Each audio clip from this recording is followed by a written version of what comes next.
gracias a los medios de comunicación y también a los integrantes de ambas delegaciones y muy especialmente al presidente Petro, al cual pues recibimos como un honor y es lo que me gustaría resaltar, ¿no?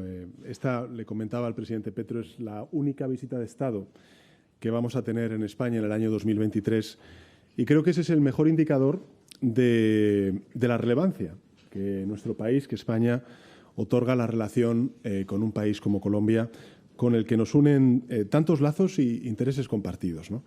Colombia y España comparten también un ambicioso programa de reformas, de transformaciones, que ha sido objeto de debate en nuestro encuentro y también de compartir información y que están dando sus frutos, ¿no? Me van a permitir también que haga una referencia a estos datos históricos de empleo en nuestro país que hemos conocido hoy con 420.000 afiliados y afiliadas en los 4 primeros meses del año, superando la cifra inédita de 20.600.000 afiliados y afiliadas a la Seguridad Social. 73.890 parados menos en el mes de abril, lo que nos deja en la cifra más baja desde el año 2008 y con menos de 200.000 jóvenes en paro. Es decir, estamos hablando de mínimos históricos, lo cual es algo que nos alegra. Y nos alegra no porque sea un éxito del Gobierno de España, sino porque es un éxito del conjunto de la sociedad española. En plena guerra y tras una pandemia, tener un país que crece más que la media europea, que crea más empleo y además que crea un empleo de mejor y mayor calidad, es algo que desde luego es un éxito de país. Y estos datos, si demuestran algo, es precisamente la fortaleza de España y la bondad de las reformas que estamos emprendiendo, las políticas económicas que estamos implementando, a pesar, como he dicho antes, de haber atravesado una pandemia y en mitad todavía, por desgracia, de la guerra en Ucrania. Creo que la reunión que hemos mantenido hoy, querido presidente, es extraordinariamente positiva para nuestros dos países. En primer lugar, le he reiterado al presidente Petro el compromiso de España, del conjunto de la sociedad española, no solamente del Gobierno, de apoyar su ambicioso plan, también valiente proyecto de paz total, que tiene como objetivo construir una paz amplia y duradera en Colombia. España, como saben, es un país acompañante en el proceso de diálogo con el Ejército de Liberación Nacional. Y en este sentido he trasladado al presidente Petro nuestro compromiso, el compromiso del Gobierno de España, de seguir apoyando y fortaleciendo las necesidades de este proceso de paz, aportando 1 millón de euros en el año 2023. También le he trasladado al presidente nuestro apoyo a las reformas sociales y las estratégicas que está implementando en Colombia. El Gobierno de España, pues, evidentemente comparte muchos de los objetivos de esas reformas: promover la justicia social, fortalecer las instituciones democráticas, llevar a cabo una reforma fiscal progresiva, devolver su relevancia a la gestión pública, a las políticas públicas, proteger a los colectivos más vulnerables, reduciendo esa desigualdad económica y social que, por desgracia, nuestras sociedades aún sufren. En segundo lugar, hemos reiterado la voluntad de ambos países para seguir profundizando nuestra cooperación bilateral a través de los muchos ámbitos que nos unen y así lo estamos reflejando en la declaración final que hemos acordado. Hemos firmado acuerdos en diversas áreas que me gustaría, aunque sea de manera sucinta, referir. En educación, muy importante, va a dar acceso a estudiantes de ambos países a los respectivos sistemas de educación superior. La lucha contra la delincuencia, la seguridad, el deporte, la cooperación social y laboral, el transporte, las infraestructuras ferroviarias, también la conectividad. En el ámbito económico, todo lo que tiene que ver con la inversión y la intensa relación comercial que tenemos. En definitiva, creo que desde el punto de vista bilateral estamos reforzando nuestras relaciones. En el encuentro empresarial de esta mañana, pues se han avanzado en esa dirección, dando continuidad al foro económico que se organizó en Bogotá con ocasión de mi visita a Colombia en el pasado mes de agosto. Y hoy hemos hablado de proyectos concretos en sectores muy importantes, de alta incidencia para la sociedad colombiana y también española, como es el aeronáutico, la conectividad, los ferrocarriles, los satélites, la digitalización de la sanidad, en la que empresas españolas van a poner tecnología y know-how al servicio del desarrollo y la cohesión social y territorial en Colombia. Hemos firmado algo muy importante, es un protocolo financiero entre los ministerios de comercio, en nuestro caso de industria y turismo, de ambos países, y les anuncio que España va a poner a disposición 1.000 millones de euros a través de diferentes instrumentos de cooperación en el comercio, en la inversión, para la financiación de proyectos en sectores prioritarios con empresas españolas. En tercer lugar, hemos hablado de esta importante cumbre de la Unión Europea y la CELAC, que va a tener lugar en Bruselas el próximo mes de julio. Creo que ambos ejecutivos compartimos la importancia de que la región latinoamericana tenga una voz internacional propia, la relevancia de contar con un refuerzo en la relación política, económica, social, cultural de Colombia con la Unión Europea y también, lógicamente, de la comunidad latinoamericana, y de ahí la importancia que le damos desde el Gobierno de España, lógicamente, a esa cumbre de la Unión Europea con la CELAC, que no se celebra desde el año 2015. Y yo creo que esto también siempre hay que recordarlo por las oportunidades perdidas que ello ha representado, pero también por la voluntad política que estamos demostrando de reforzar y relanzar estas relaciones. También compartimos, pues como no puede ser de otra manera, la necesidad de superar el bloqueo político en Venezuela, que se prolonga ya durante demasiado tiempo. España, como saben, los medios de comunicación, tanto de Colombia como de España, participó en la conferencia ministerial que el presidente Petro organizó la semana pasada en Bogotá, con objeto de relanzar el diálogo entre Nicolás Maduro y la oposición, algo que consideramos que es vital para encontrar una solución a la crisis que ya dura demasiado tiempo en Venezuela y que sea una solución que llegue cuanto antes. Ambos queremos participar en la búsqueda de salidas para la aguda crisis migratoria que sufre la región, con un impacto muy directo en Colombia. Y quiero subrayar el papel de Colombia en la acogida de refugiados y de refugiadas. Es un ejemplo, creo, querido presidente, de solidaridad que ennoblece al pueblo colombiano y que España valora desde la más absoluta empatía.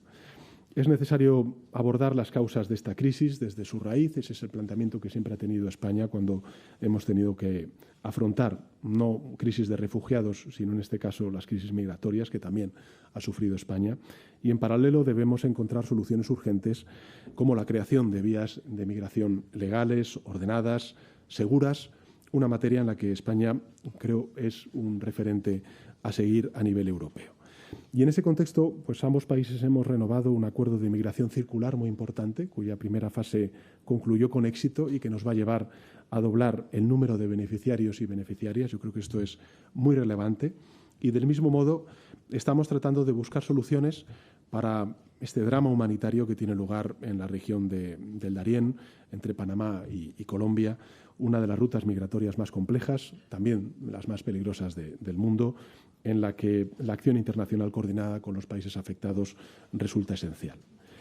En cuarto lugar, y por último, hemos acordado trabajar ante la emergencia de los grandes desafíos con carácter global.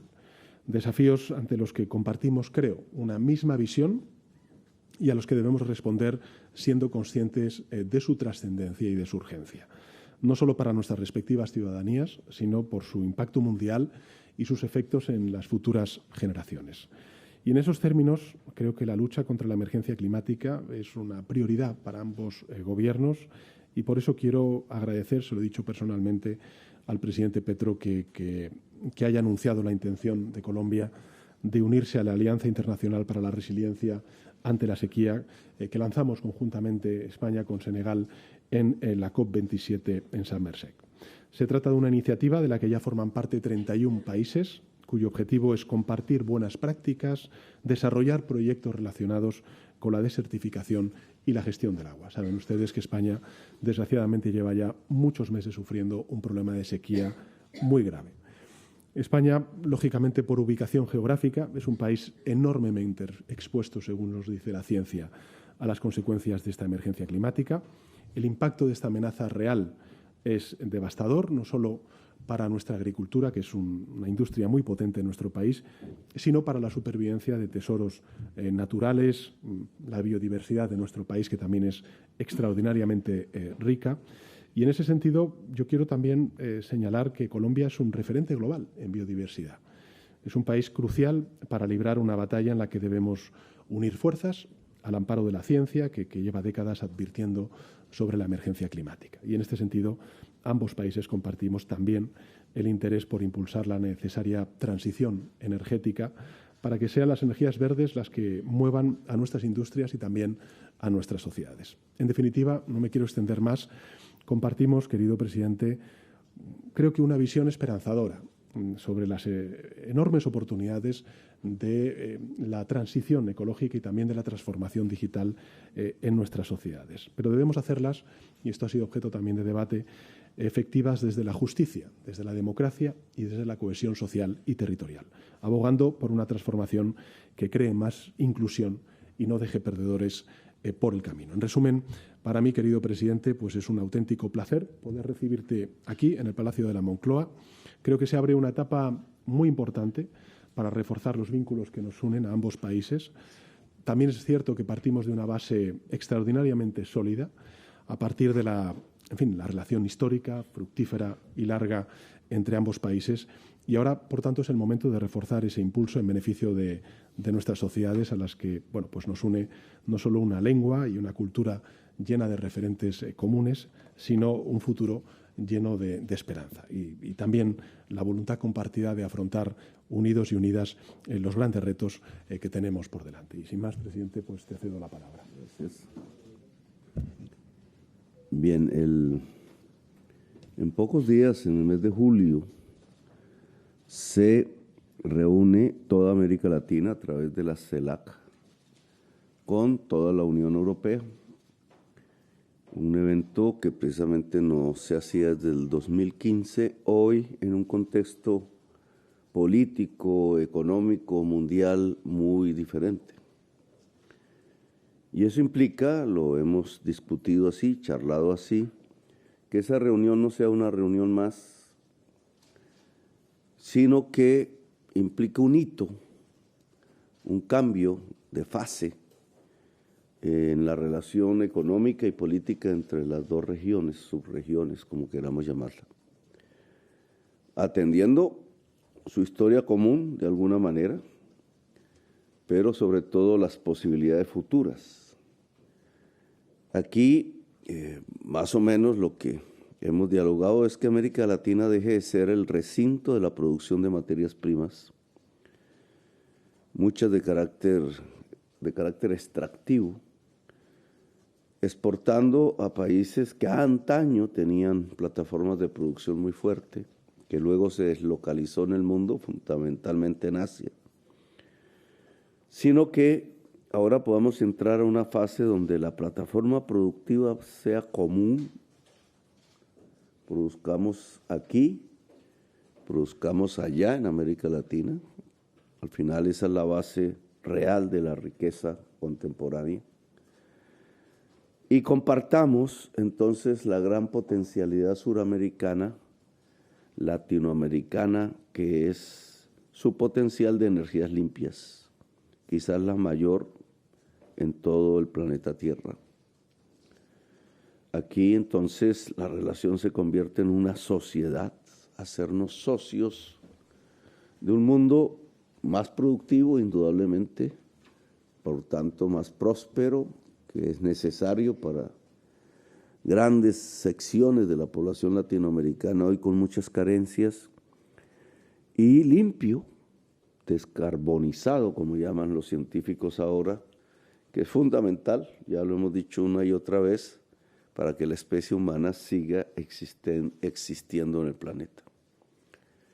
Por tanto, esa reunión como un objetivo que ya se acerca, ya está muy aquí, ojalá, y ese es el trabajo conjunto de nuestros países, de nuestros gobiernos, sea el que se convierta un hito de cambio y no un evento más que al final ni se recuerda. En los puntos que aquí se han acordado de carácter bilateral, se han mencionado algunos por el jefe de gobierno de España, Pedro Sánchez, pero hay uno del cual yo cogí una influencia, porque coincidió con que estaba aquí para esos días, que es el tema laboral. Hoy en Reforma, en Colombia, la condición del trabajador o de la trabajadora es el mejor síntoma de la riqueza de una sociedad. Y no se mide en cuánto tiempo de trabajo dura la jornada hacia su extensión, sino al contrario, en cuánto tiempo libre queda. Decíamos en el discurso del 1 de mayo que la riqueza de las sociedades empieza a ser y será cada vez más el tiempo de trabajo libre.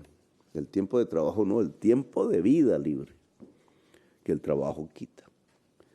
Eso implica sociedades más productivas para que no disminuya la riqueza y otra concepción que no tiene que ver ni con mundos de esclavistas ni feudales de antaño, que a veces quisiéramos regresar, algunos sectores de la sociedad quisieran regresar a ese tipo de sociedades, ni tampoco a ese viejo capitalismo salvaje que sustentaba la ganancia en la extensión de la jornada y que poco tiene que ver con la realidad del conocimiento humano contemporáneo, con las posibilidades actuales de la productividad. Entonces, siguiendo el ejemplo, queremos una reforma laboral. Aquí se ha logrado a través de un decreto real, creo que ya ley, no me acuerdo el proceso, de dignidad laboral. Aquí coincidimos los dos gobiernos en el mismo objetivo, que el pueblo trabajador tenga jornadas menos extensas, más estables. La estabilidad es un concepto fundamental en la seguridad, que no llamaré solamente jurídica, sino la seguridad de la vida, que resulta ser terriblemente más importante y de la que poco se habla, la seguridad humana. Tuvimos un acuerdo alrededor del memorando de transporte que se centra básicamente en cómo ayudar a Colombia a algo que perdimos, lamentablemente, que es no solamente la red de infraestructura ferroviaria, sino el conocimiento ferroviario, que hoy es fundamental dado que es una movilidad impulsada por energía eléctrica que puede ser limpia y segundo, porque por pasajero termina consumiendo menos energía que cualquier otro modo de transporte.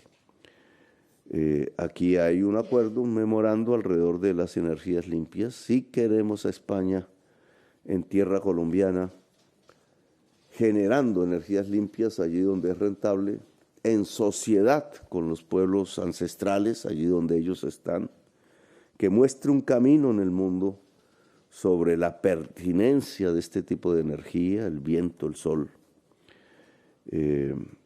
Tenemos aquí firmado un acuerdo de reconocimiento mutuo en materia de acceso a la universidad. Eso, palabras más, menos, significa una mejor, más rápida homologación de títulos, tanto de las juventudes o en general de la ciudadanía española en Colombia, como de la ciudadanía colombiana aquí. Creo que uno de los ejes quizás más gratificantes de unos acuerdos alrededor de la migración tiene que ver con la educación, porque la población migrante, al tener conocimientos, dona a la sociedad que recibe, y aquí la palabra don es clave, dona una riqueza que se produjo allá, pero que se puede invertir aquí, y viceversa. La homologación es uno de los acuerdos aquí firmados, es paralelo, ya se firmó ese acuerdo antes en Bogotá, a la transparencia en el tiempo pensional. Firmamos un acuerdo que es de la OIT, que también tiene que ver con el trabajo, y es que los tiempos trabajados en el país que recibe a la persona se conmute con el sistema pensional del origen de la persona, no se pierda como si no hubiera existido el trabajo, sino que sea parte de esa conmutación para el derecho a la pensión. Hay un acuerdo sobre asuntos penitenciarios que yo quisiera se llevara hacia la educación. En el programa de gobierno hemos dicho que la cárcel debe ser una universidad. Hay un proyecto de humanización de la cárcel presentado en el Congreso de la República en plena discusión. Ese proyecto ojalá con la experiencia española, pueda ser llevado, si se vuelve ley, a que cada cárcel en Colombia, en vez de ser un antro casi que de nueva esclavitud, pueda convertirse en un espacio de educación, que es lo que definitivamente puede sacar a una persona que haya caído en el crimen hacia la plena ciudadanía después, hacia la libertad real. El tema de la paz, que ya se dialogó aquí, el señor Alias Gavino, dirigente histórico del ELN desde los tiempos en que un sacerdote español lo dirigía, el padre Pérez le conocíamos. Él murió hace bastante tiempo, no recuerdo la fecha, y lo sucedió un campesino colombiano que creyó que a través del lanzamiento armado podría cambiarse el país, y hoy, a pesar de su enfermedad, regresa a vincularse a una tarea específica, que es lograr la paz entre el ELN, el Estado y cualquier otra facción armada, y la recuperación política de esa organización que data del año 64. El gobierno español, primero el gobierno cubano ha decidido dar esa autorización, debe haberse vinculado ya en el ciclo actual de negociaciones, y el gobierno español, que liderará Europa, pues estudiará la posibilidad, de acuerdo al avance de este ciclo, sobre todo en términos de tregua o de cese al fuego, que nosotros hemos propuesto comience por regiones y también tenga una cronología de ampliación en el tiempo hasta abarcar todo el país, un método diferente, quizás más real con las realidades actuales de los grupos de la violencia, pues nos ayude a que pueda, si las cosas van bien, salir de las listas de terroristas que se elaboran por los países y adquirir otro estatus realmente político, manteniendo obviamente una negociación cada vez más segura hacia la dejación definitiva de la violencia. Y ya hemos firmado un acuerdo de conectividad con la Unión Europea en general. Hace parte de la alianza respecto a la nueva economía.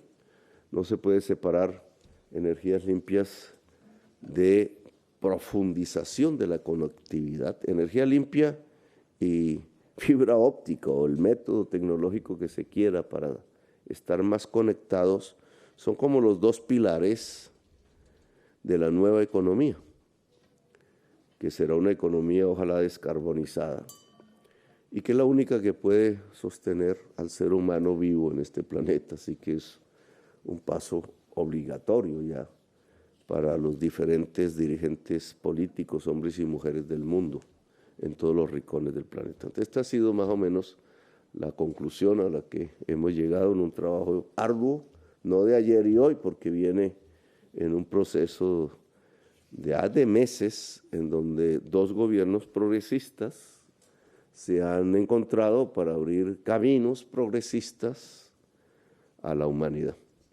Gracias. Señor presidente, pues quedamos a disposición de los medios. Carmen. Comenzamos con la prensa colombiana. Diego Bonilla, de Semana. Gracias. Presidentes, buenos días. Buenas tardes, perdón. Presidente Sánchez, usted comprenderá que, por supuesto, para nuestro país el tema de la paz es sumamente importante, porque además, si se consolida la paz total, pues podrían implementarse otro tipo de políticas sociales del gobierno del presidente Petro. En ese sentido, ustedes acaban de hacer un anuncio tanto económico como para que el ELN salga de esa lista de terroristas. Quiero preguntarle, ya que usted va a estar en el Consejo de la Unión Europea, en la presidencia, ¿cómo lograr esa mediación? ¿Cómo hacer para que realmente la paz total de nuestro país avance? Además, porque hay otros grupos con los que se va a empezar a negociar, no solamente con el ELN. ¿Cómo consolidar realmente ese proceso y cómo España va a ayudar con la Unión Europea para avanzar en esa materia? Y al presidente Petro quiero preguntarle también, en materia económica, ¿qué se lleva para Colombia. ¿Qué le podemos decir a los colombianos en materia económica? Y hay un acuerdo en materia cultural de patrimonio y quería preguntarles en ese sentido, ¿se incluye algo sobre el Galeón San José? Esas son las preguntas. Gracias. Muchísimas gracias, Diego, por sus preguntas. Digamos que desde nuestro punto de vista como tercer país, en este caso España, lo que hemos mostrado es nuestra absoluta disposición al Gobierno del presidente Petro para ayudar en lo que podamos ayudar. Desde el punto de vista económico, con el anuncio que hemos hecho, desde luego agradezco y mucho el que el presidente Petro haya reconocido a España como un país que puede participar en el proceso de negociación y, como él ha dicho, en función de cuál sea el avance en ese proceso de negociación y de diálogo, pues evidentemente nosotros a disposición del presidente y del Gobierno colombiano para hablar con el resto de socios europeos y efectivamente pues materializar esas peticiones que haga el presidente Petro y el Gobierno colombiano. Pero en todo caso me parece que es muy prematuro ahora decir cuál va a ser la posición de España porque evidentemente va a estar, si no total, sí muy condicionada por lo que nos diga el Gobierno colombiano. Bien, España, según los datos que nos suministraron además esta mañana en la reunión con el empresariado español, tiene en stock acumulado en activos 28.000 millones de dólares. En Colombia se trata de una de las inversiones acumuladas a través de los años, esto no es de los últimos días, más altas de países, de capitales extranjeros que llegan al país, no con el ánimo de la especulación, nosotros le llamamos a esos capitales golondrinas. Digamos, su valor a veces es muy relativo. Igual que pueden inundar un país, de un momento a otro lo pueden arruinar también de un momento a otro. Aquí estamos hablando de inversión directa, que es la que queda, la que se vuelve capital real en el país. Van 28.000 millones de dólares. Esto puede crecer si logramos precisamente que nuestras reuniones, las presentes y la futura de la CELAC Unión Europea, construyan una especie de pista común, en donde la prioridad para cualquier inversionista allá o acá sea o Europa o América Latina. Igual que hubo una pista enorme de transferencias de capital Estados Unidos-China, que no es en un solo sentido, ese es un matrimonio bien consolidado, difícil de romper, pero no es el tema de nuestra discusión. Pues igual hay que construir una pista que podría incluso cambiar algunos de los nortes geopolíticos del mundo entre la Unión Europea en general y América Latina en general, donde España tiene una enorme ventaja por la comunidad de lengua que facilita cualquier transacción, desde el amor hasta los negocios. Ya veremos cómo son sus comportamientos. Hay un segundo tema, que lo dejo aquí, no lo mencioné antes, que es una propuesta que ya hicimos primero en la COP, es la propuesta colombiana en la COP. Después en la entrevista con el presidente Biden, que él acogió muy bien. Y ahora con nuestra reunión con el presidente, jefe de Estado, Pedro Sánchez, en torno al cambio de deuda, acción climática. Es un tema que viene ya recorriendo el planeta. Deuda, acción climática significa derechos especiales de giro, emisión, que hay que ubicarla en un momento ya contrainflacionario, pero que seguramente será de estancamiento económico, puede ser un reactivador mundial, pero en la operación que hay que establecer ya más técnicamente, ya se ha hecho, esto no es un invento, podría financiar de una manera enorme, de magnitudes universales, planetarias, la inversión de estados en la mitigación, la adaptación, que son inversiones que demandan mucho capital y mucho capital público, en tanto mucho de esta acción no es rentable, para poder en el tiempo que nos queda, pues superar la crisis climática. Entonces son dos temas, lo conversamos en extenso con Pedro, y entonces si esto coge vuelo, se construye como pistas, tanto el primer punto como este, el de las inversiones mutuas, el de una nueva alianza, de una nueva sociedad y el cambio de deuda por acción climática, pues los números en qué gana Colombia, pues muchísimo, si lo volvemos realidad. ¿En qué gana la humanidad? Pues muchísimo, si lo volvemos realidad. Gracias. Por la prensa española, pregunta Javier Portillo, de Voz Populi. Buenas tardes. Traslado las preguntas de todos mis compañeros de la prensa española. Al presidente Petro. Antes de venir usted a España dijo que el pueblo colombiano luchó contra el yugo español. ¿A qué se refería con esa expresión? ¿La sigue manteniendo y se han turbiado estas declaraciones, las relaciones bilaterales? Usted también ha dicho que la guerra contra las drogas ha fracasado y que han aumentado los consumos mortales de droga y que se ha pasado también de drogas suaves a las más duras. Es más, lo ha definido usted como un genocidio en la América Latina.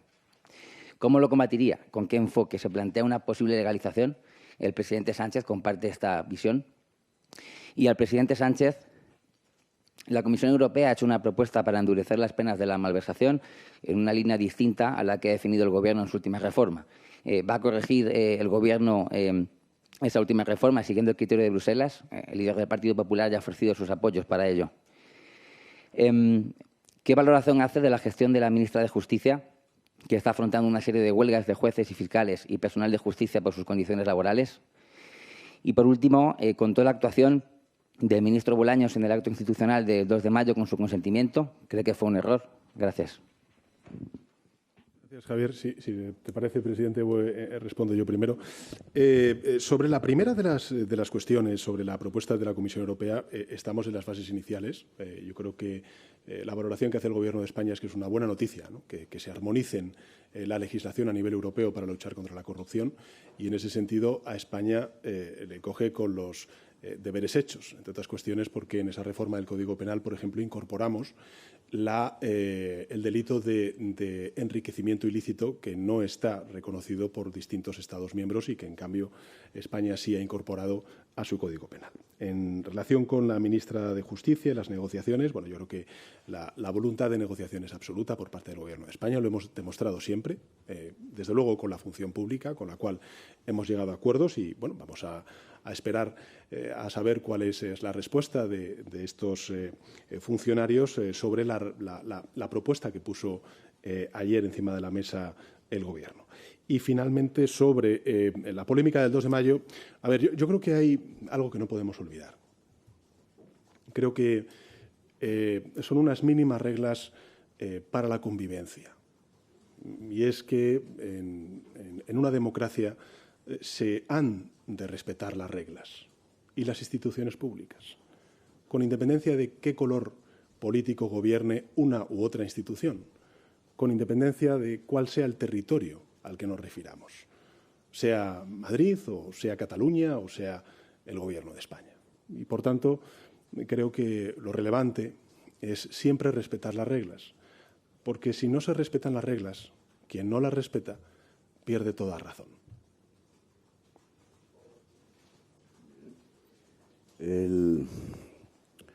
Pues cuando estudiamos bachillerato, no sé cómo se dice en España, bachillerato, ¿cierto? Y nos daban las clases de historia. En general, no creo que en ninguna parte haya sido diferente. Nos enseñaban que el feudalismo era un sistema de dominación, incluso que a la gente la separaban como en dos clases. Unos eran los siervos, otros eran los señores de la tierra, los feudales. La película Game of Thrones se muestra un poquito cómo era. esa sociedad era una sociedad de yugo. Por eso los pueblos se levantaban. Las guerras campesinas en Europa fueron la expresión de un intento de liberación del campesinado de aquel entonces, en lo que hoy son muchos países europeos, antes no existían tan así, del yugo feudal.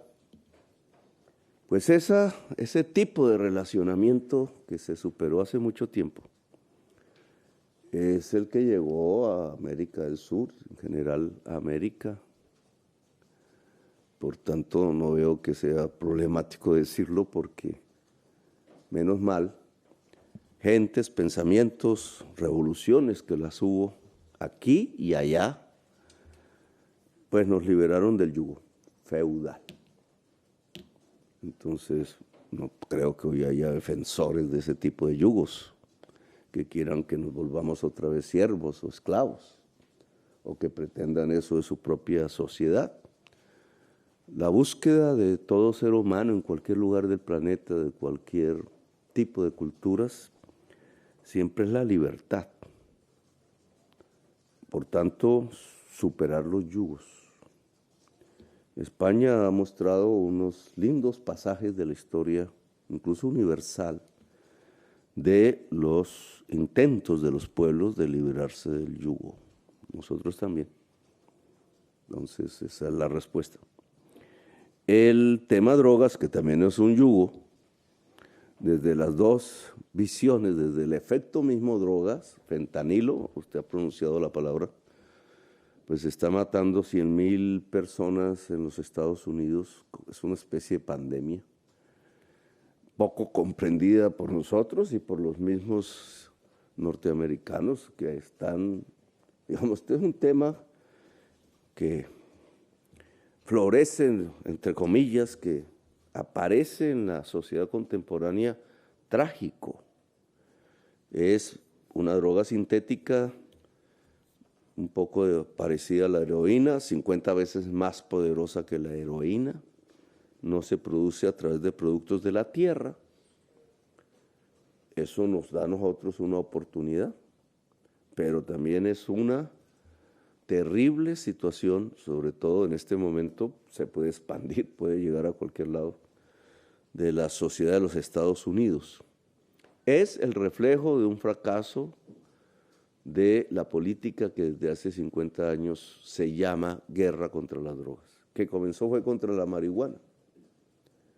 Paradójicamente la marihuana no mataba, no parece tener un historial relativo a muertes, pero termina en una droga que está matando 100,000 personas en los Estados Unidos, es decir, 2 veces Vietnam.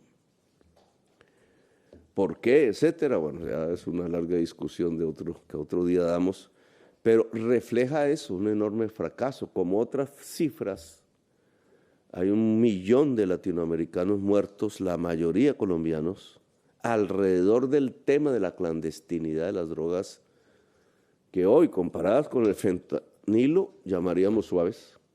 Siempre ese término es relativo, pero hoy, ante los números es así.